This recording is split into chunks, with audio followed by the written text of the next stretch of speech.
वो नैनी अच्छी कहानी नहीं सुना रही। अगर आप दोनों को नींद नहीं आ रही तो आप दोनों मुझे अच्छी सी कहानी सुना देंगे। आ जाओ बेटा, आ जाओ। जमरू साहिबा भी शामिल है सब में। ये नामुमकिन है। वो चाहती है कि मैं उस घर में ना रुकूं।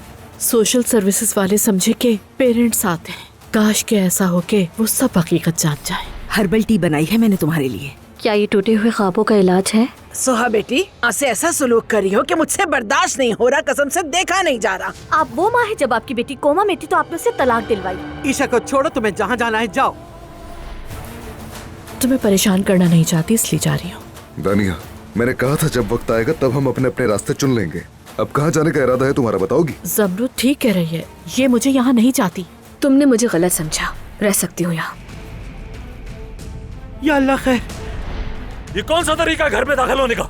ऐसे ही घुसे थे मेरे घर में, मेरी इजाजत के बगैर कैसे लाए तुम इसे यहाँ? तुम मेरे घर में क्या कर रहे हो? मुझे काफी बेहतर लग रही हैं आप। तुम मेरी बीवी से बात नहीं करोगे? अगर ऐसा है तो ऐसा ही सही, सुहा के करीब भी कोई नहीं आएगा। अब ये हमारे साथ रहेगी। चलो मेरी बहन। मुझे यहाँ नहीं रहना है अदनान भाई। ये सब तुम्हारी खुशी के लिए था। मैं रोज रोज आपकी तरह धोखा नहीं खा सकती जमरूद आपा।